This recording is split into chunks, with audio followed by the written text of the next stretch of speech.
जब मैं झुग्गियों में रहता था, झुग्गियों में उनके साथ काम करता था, तो वहाँ जब बीमार हो जाते थे, बगल में जीटीबी अस्पताल था, उनको कईयों को मैं लेके जाया करता था जीटीबी अस्पताल में। बहुत बुरा हाल था जीटीबी अस्पताल का उन दिनों में। कोई दवाइयाँ नहीं मिलती थी, बाहर खूब दवाइयों की दुकानें लगी पड़ी थी, एक्सरे मशीन की दुकानें बाहर लगी, बाहर सारी दुकानों पे मिलता था। वो डॉक्टर लिख देता था, बाहर से करा लो, डॉक्टर लिख देता था, टेस्ट बाहर से करा लो, डॉक्टर लिख देता था, दवाई बाहर से ले लो, सारा बाहर से होता था।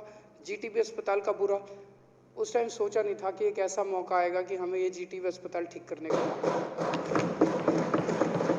आज दिल्ली के अंदर मुझे बेहद खुशी है, ये हमारी विचारधारा की वजह से, कि हमने दिल्ली में आज ऐसी व्यवस्था की है कि चाहे कोई गरीब हो, चाहे कोई अमीर हो, किसी को कोई भी बीमारी हो, कैसी भी बीमारी हो, एक तरफ तो हमने सारे सरकारी अस्पतालों को शानदार कर दिया, शानदार सरकारी अस्पताल हो गए। अब कई अमीर लोग भी अपना इलाज सरकारी अस्पतालों में कराते हैं।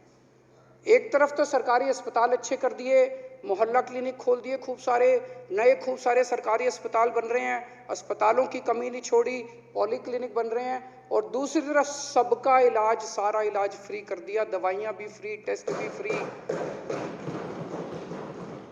अब अध्यक्ष महोदय, मेरी किसी भी बहन को, किसी भी बेटी को अपने घर की गरीबी की वजह से किसी के बीमार का इलाज कराने के लिए अपने आप को बेचने की जरूरत नहीं पड़ेगी।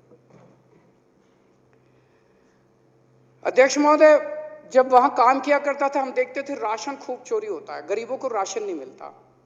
आरटीआई एक्ट पे हमने बहुत काम किया था, राइट टू इन्फॉर्मेशन एक्ट पे।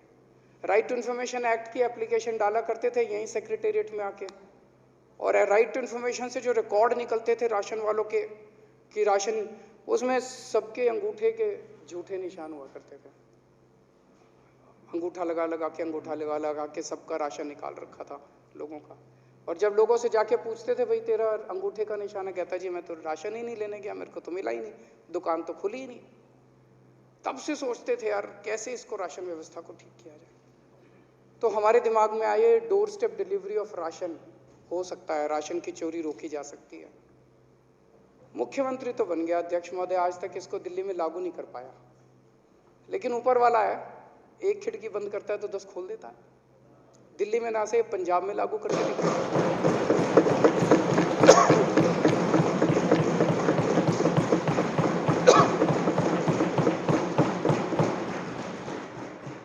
पंजाब में कल भगवंत मान जी ने ऐलान किया है कि door step delivery of ration Punjab के अंदर लागू करेंगे।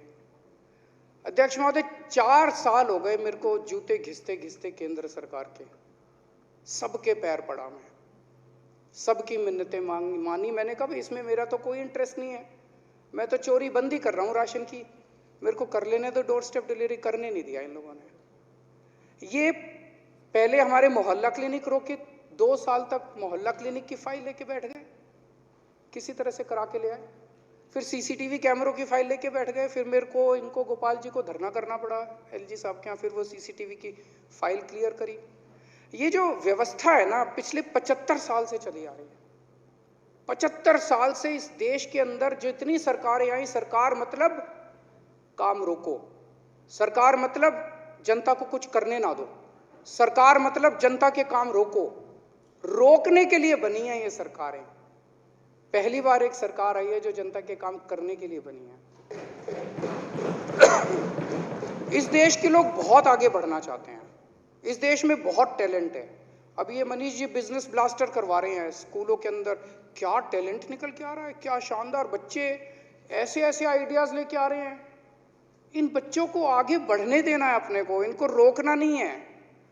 75 साल से इस देश को रोका गया, घोटा गया, इस देश को गला पकड़ के मतलब करने नहीं दिया लोगों को, इसे बदलना है।